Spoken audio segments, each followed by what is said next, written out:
Alright, welcome to your legs and abs circuit. So we're going to start activating the glutes with a lateral hip abduction. First, you're going to start with your toe pointed out. You're going to do 20 repetitions of this, trying to keep your body in one straight line, not moving from your spine, but moving right from that glute muscle, as you can see.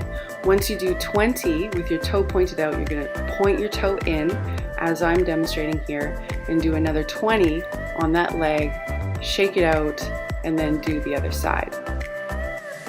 Once you've done that, our first move is going to be walking Hellified lunges, one of my faves. So it's a stepping forward lunge, and you do one repetition all the way down and up, and then step forward, alternating sides, keeping your feet hip width apart, as you can see demonstrated here, pushing through your front heel and lean forward from your hips.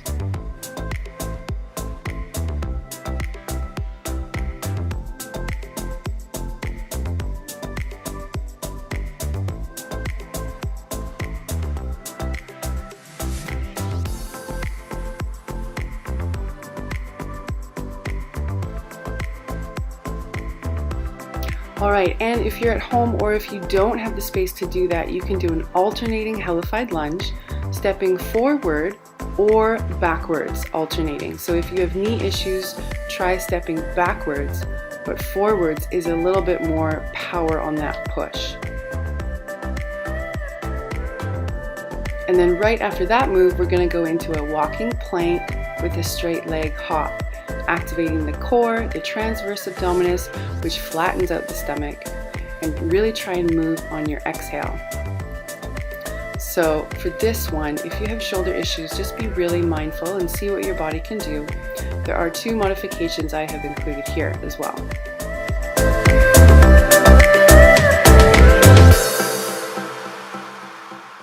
Alright, so modification, if you don't have the space to move forward and backwards, is this plank with the leg hop, keeping your feet apart. Try and bring your feet flat to the ground, feet wide if you can, or if you don't want to do that, drop down to your elbows if your wrists are sensitive, and just do an alternating elbows to toes plank.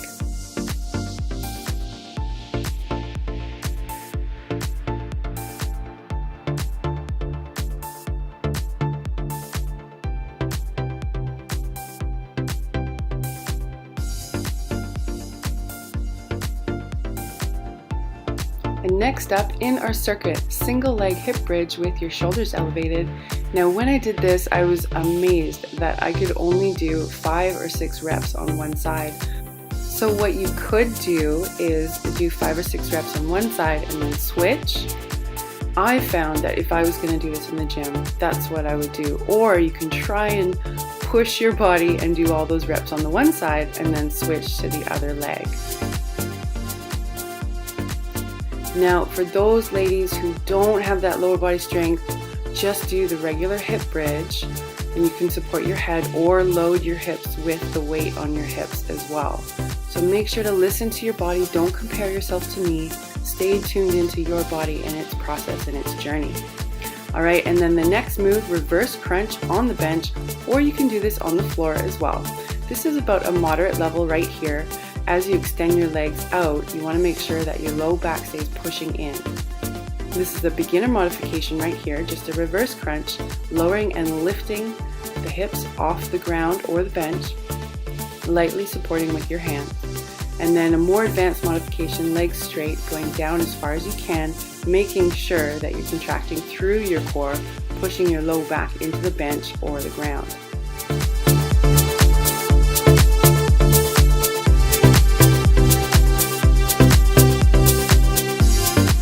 Alright, next up in our circuit is a single leg deadlift. Now this can be an advanced move, so I have included an alternate at the end of here. So as you can see, I kind of struggled with my balance and switched up my legs.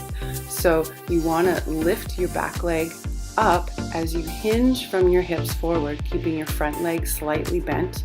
Your front leg, or the static leg, is the working leg. I want you to push into your heel. Fuse your spine as if you couldn't move from the facet joints of your spine. You're just hinging from your hips. This is great for your glute ham tie-in, your low back, and your core. So here is the alternative. So my back leg is just slightly assisting me, and I'm hinging from the hips. Hips go back, knee stays right over the heel, bending into that front knee just a little bit more. This allows me to ground into that front leg and that heel a little bit more. You will find this really challenging if you have tight hamstrings. All right, once you've done both legs, you're going to grab your band and do a single leg banded reverse crunch. One of my faves right here. So you want to support your hips with your hands, and then you're going to drive one knee into the chest as you lift the hips off the ground. You can keep your head up or down. I tend to go in and out between those two just because I listen to my body, and if my core isn't firing, I'll lift my head and shoulders. Or here is the beginner modification. Just a little bit slower and more mindful, pushing your knees apart, both knees coming in to lift the hips into that reverse crunch.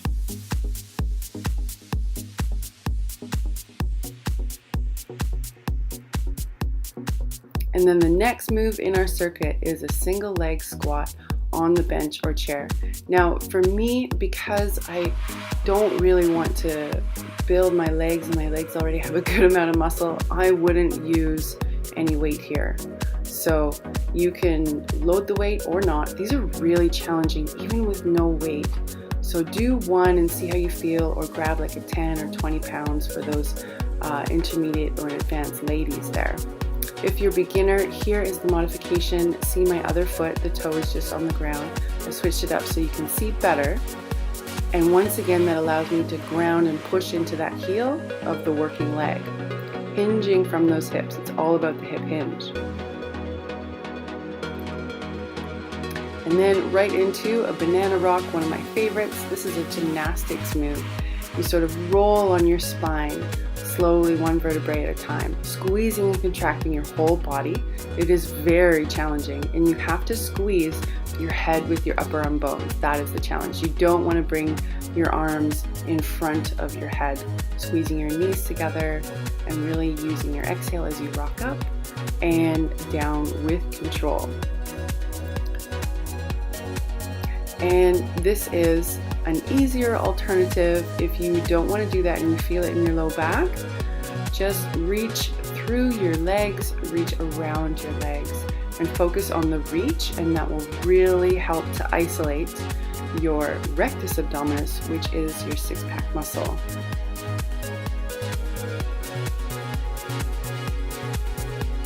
All right, and then last move, plie squat with a pulse. The jump is optional, so advanced, add the jump as long as you don't have knee issues. With this one, plie squat is feet wider than your shoulders, toes pointed out just a little bit, not excessively. And you can see it was really challenging for me. So here's the modification without the jump, just lifting up onto your toes. So still pulsing at the bottom, squat, pulse, lift up, toe lift, or heel lift to activate those calves.